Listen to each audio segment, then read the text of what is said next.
hidup kami. Engkaulah kekuatan penolong kami. Engkaulah yang berkuasa atas kami.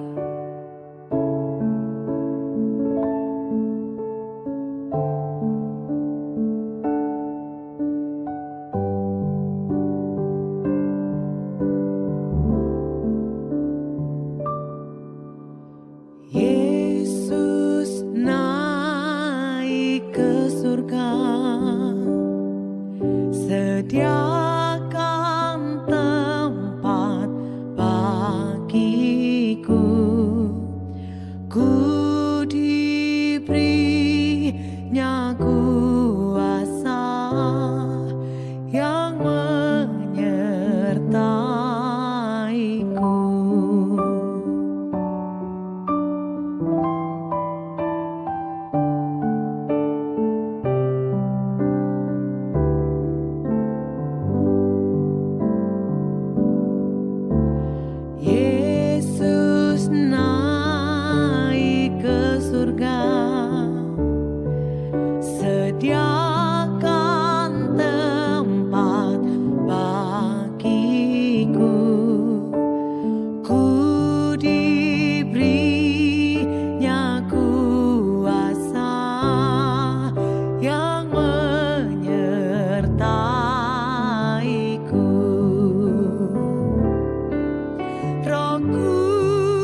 Kudus mengalir, penuhi hidupku. Kekuatan penolongku, berkuasa atasku. Roh Kudus mengalir, mengalirlah, sembuhkan dan pulihkanku. Dengan kuasa-Mu, Roh Kudus, hidupku menang. Dengan kuasa-Mu, Roh Kudus, hidupku menang. Dengan kuasa-Mu, Roh Kudus, hidupku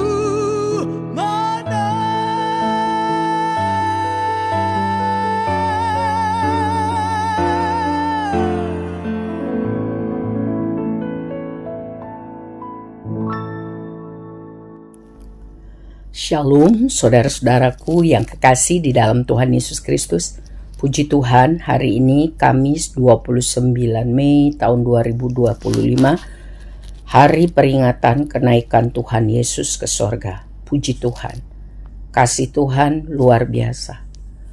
Dia lahir, mati di salib menebus dosa kita, bangkit membuktikan bahwa Dia benar-benar adalah Tuhan, menampakkan dirinya, menyatakan bahwa Dia benar-benar bangkit. Lalu sesudah 40 hari naik ke sorga. Hari ini kita mempelajari mengenai hal kenaikan Tuhan Yesus di sorga, diambil dari kitab Kisah Para Rasul 1 ayat 1 sampai 11.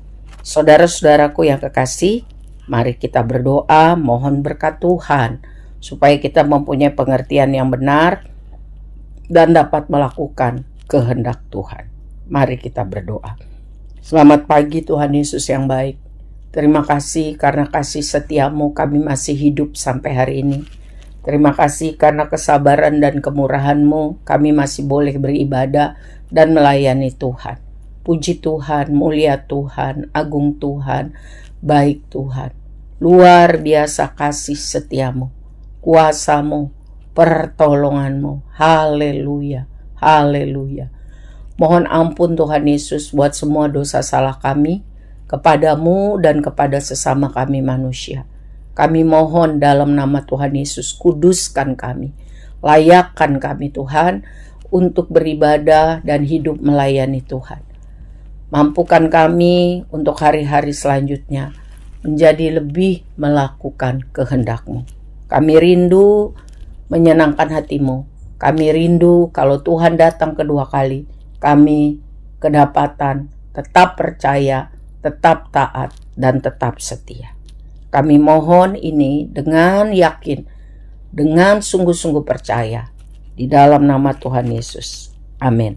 Saudara yang kekasih, mari kita mendengarkan Alkitab bersuara, juga kita membuka Alkitab kita dan mengamatinya dengan seksama dari kitab Kisah Para Rasul 1 ayat 1 sampai 11.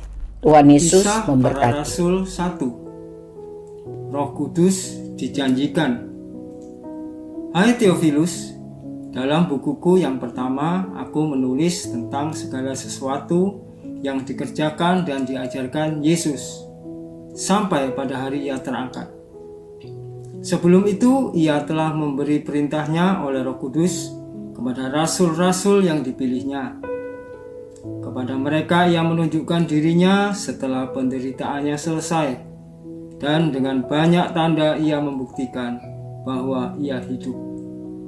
Sebab selama 40 hari Ia berulang-ulang menampakkan diri dan berbicara kepada mereka tentang kerajaan Allah. Pada suatu hari ketika ia makan bersama-sama dengan mereka, ia melarang mereka meninggalkan Yerusalem. Dan seluruh mereka tinggal di situ menantikan janji Bapa, yang demikian katanya, "Telah kamu dengar daripadaku, sebab Yohanes membaptis dengan air, tetapi tidak lama lagi kamu akan dibaptis dengan Roh Kudus." Yesus terangkat ke surga. Maka bertanyalah mereka yang berkumpul di situ, "Tuhan, maukah Engkau pada masa ini memulihkan kerajaan bagi Israel?" Jawabnya, "Engkau tidak perlu mengetahui masa dan waktu yang ditetapkan Bapa sendiri menurut kuasanya. Tetapi kamu akan menerima kuasa kalau Roh Kudus turun ke atas kamu, dan kamu akan menjadi saksiku di Yerusalem dan di seluruh Yudea dan Samaria dan sampai ke ujung bumi." Sesudah ia mengatakan demikian, terangkatlah ia disaksikan oleh mereka, dan awan menutupnya dari pandangan mereka. Ketika mereka sedang menatap ke langit, waktu ia naik itu, tiba-tiba berdirilah dua orang yang berpakaian putih dekat mereka, dan berkata kepada mereka, "Hai orang-orang Galilea, mengapakah kamu berdiri melihat ke langit?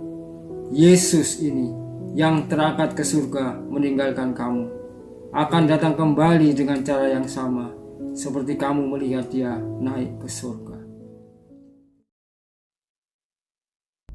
Saudara, kitab Kisah Para Rasul ditulis dengan ilham Roh Kudus oleh Rasul Lukas. Ditujukan kepada Theophilus, sahabat. Ya. Theophilus artinya adalah sahabat Tuhan. Orang yang dikasihi Tuhan. Orang yang mengasihi Tuhan. Jadi kitab ini dicatat untuk membuat para sahabat Tuhan, orang-orang yang mengasihi Tuhan, dan orang-orang yang dikasihi Tuhan, mengerti benar bahwa kasih, kuasa Tuhan itu ya dan amin. Dan apa tujuan untuk Tuhan memberi kesempatan sahabat-sahabatnya hidup di dunia ini, supaya tidak punya pengertian yang salah, tetapi memiliki pengertian yang benar. Kenaikan Tuhan Yesus ke surga adalah akhir karya Tuhan Yesus di dunia dan awal karya Roh Kudus di dalam kehidupan sahabat-sahabatnya Tuhan. Orang-orang yang mengasihi Tuhan, orang-orang yang dikasihi Tuhan. Sebelum Tuhan Yesus pergi atau naik ke sorga, Tuhan Yesus berjanji mengutus Roh Kudus turun kepada para murid, para sahabatnya, orang-orang yang dikasihinya, orang-orang yang mau mengasihinya. Semoga itu termasuk saya dan saudara, karena kita sungguh rindu mengasihi Tuhan, ya, memiliki kuasa untuk sanggup menjadi saksi Kristus dengan perkataan, dengan perbuatan, mulai dari Yerusalem hingga Yudea, Samaria, sampai ke ujung bumi. Ini bicara mengenai amanat agung Tuhan Yesus.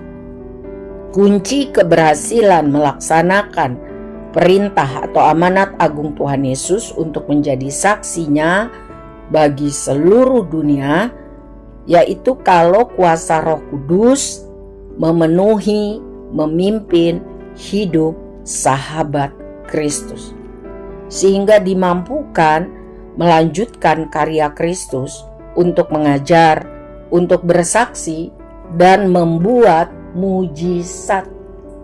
Sehingga apa? Sehingga banyak orang percaya kepada Tuhan Yesus dan diselamatkan. Setelah Tuhan Yesus naik ke sorga, disaksikan oleh para muridnya, dicatat bahwa tiba-tiba berdiri 2 orang berpakaian putih, perwujudan malaikat utusan Tuhan, mengingatkan bahwa Tuhan Yesus yang terangkat ke sorga akan datang kembali dengan cara yang sama. Bisa disaksikan oleh manusia. Ya, Yesus telah kembali ke sorga. Ya. Dan para sahabatnya, rasul-rasul, murid-muridnya harus melanjutkan pelayanannya di bumi. Ya.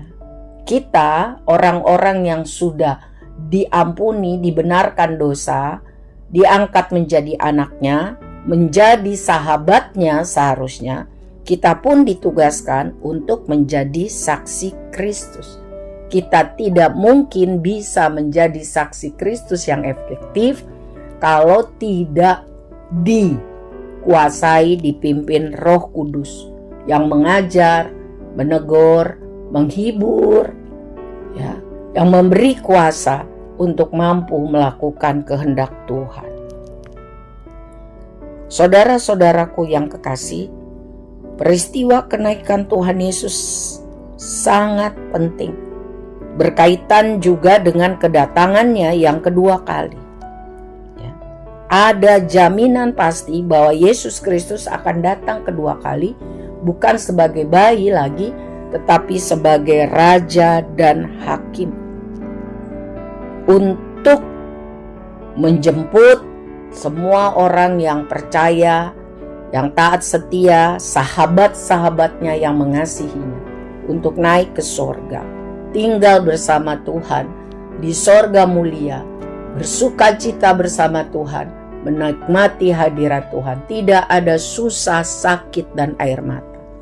Tetapi orang-orang yang tidak percaya kepadanya, tidak menggunakan kesempatan yang diberikan, tidak sungguh-sungguh mau taat, hanya Kristen tanpa pertobatan, tidak ada perubahan, Alkitab bilang murka Tuhan tetap. Sebab itu mari kita mempelajari sungguh-sungguh. Ada 2 hal inti daripada kenaikan Tuhan Yesus ke surga.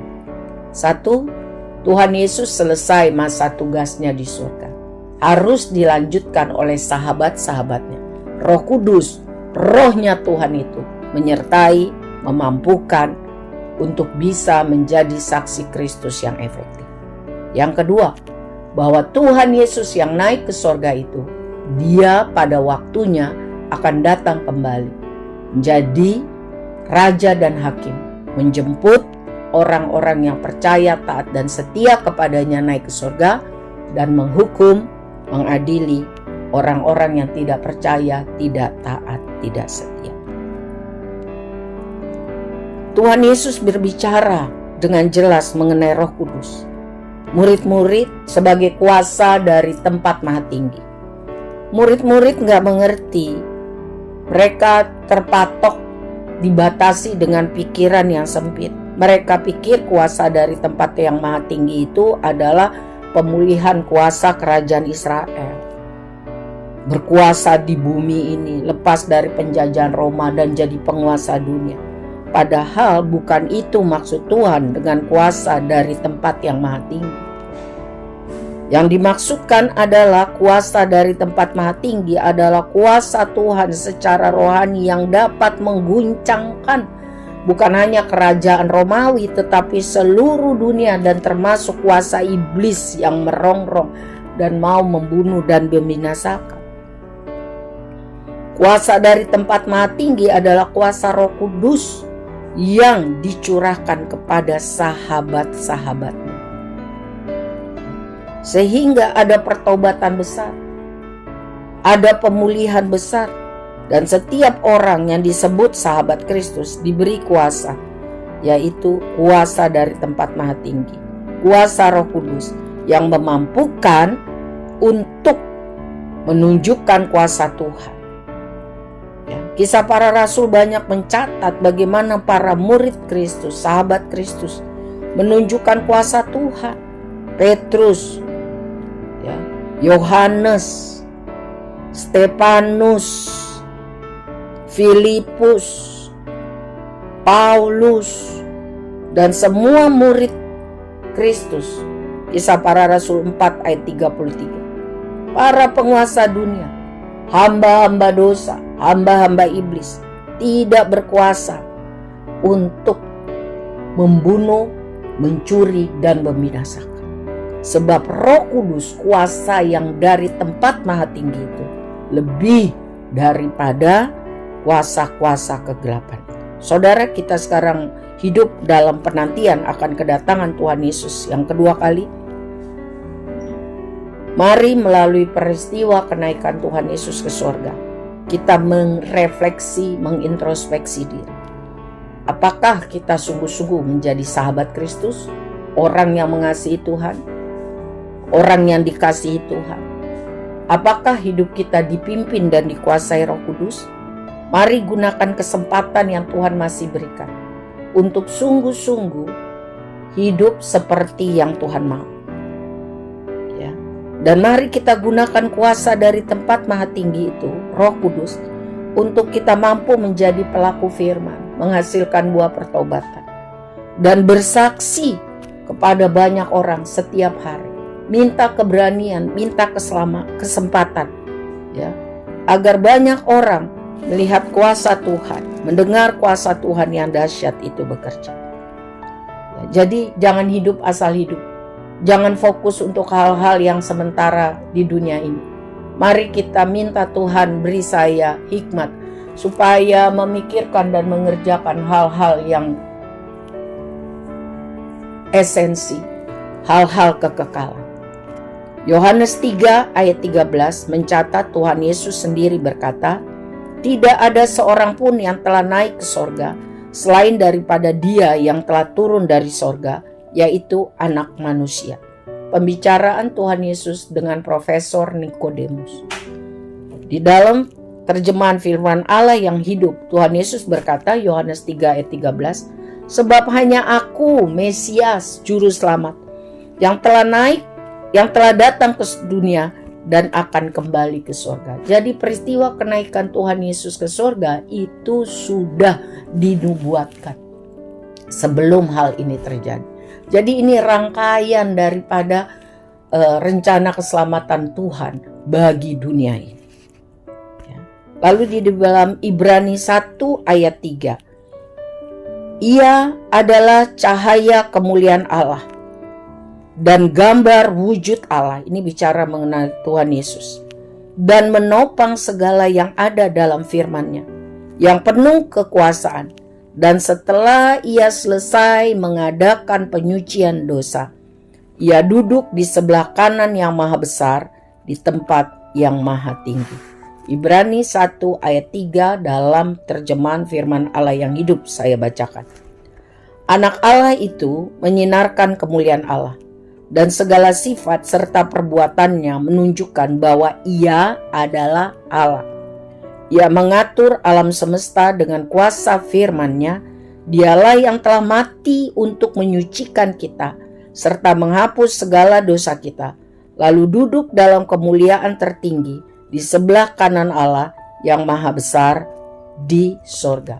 Saudara, kiranya melalui peringatan kenaikan Tuhan Yesus ke sorga tahun ini, tahun 2025 ini, kita, saya dan saudara, mengevaluasi diri. Apakah kita benar-benar sahabat Kristus?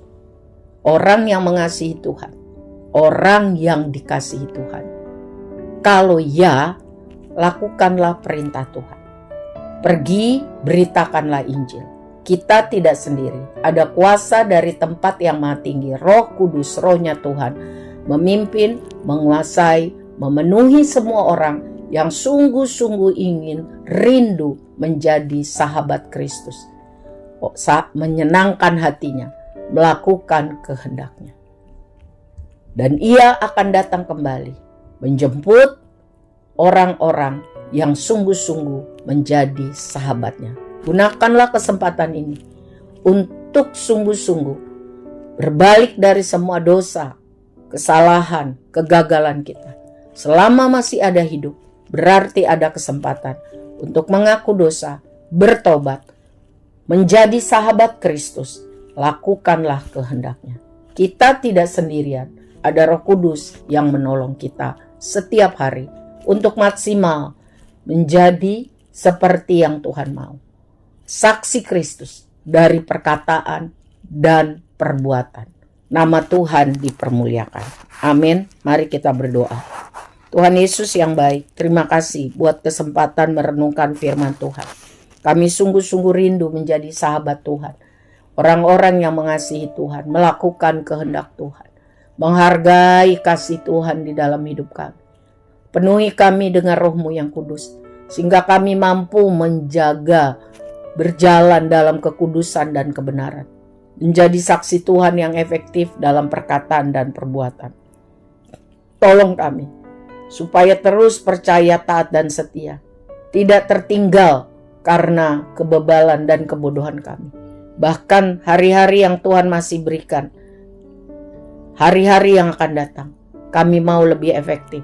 Kami mau lebih sungguh-sungguh menggunakannya seperti yang Tuhan mau. Kami rindu menjadi orang-orang yang sungguh-sungguh menjadi sahabat Kristus. Mampukan kami, tolong kami, ya Roh Kudus, kuasa dari tempat yang maha tinggi. Ubahkan pola pikir kami yang salah. Pimpin kami dalam pikiran dan perbuatan yang benar. Kami menyerahkan hidup kami untuk dikuasai Tuhan, untuk diproses menjadi orang-orang yang hidup menyenangkan Tuhan, untuk menjadi sahabat Kristus. Kami menyerahkan hidup kami, anak-anak kami, keluarga besar kami, teman-teman kami, hamba-hambamu di dalam tangan kasih setia Tuhan. Mari kita angkat tangan kita. Kalau kita terima berkat Tuhan, berkat untuk terus diproses menjadi sahabat Kristus. Kasih Allah Bapa yang sempurna dan kekal menolong kami untuk hidup menghargai kasih Kristus. Persekutuan Roh Kudus memampukan kami hidup dalam kebenaran dan kekudusan, supaya kami semua setiap hari sampai Maranatha Tuhan datang kedapatan percaya, taat, dan setia kepadamu, menjadi sahabat Kristus. Di dalam nama Bapa, Anak, dan Roh Kudus, mari kita katakan amin. Tuhan Yesus memberkati kita semua, sahabat Kristus. Amin.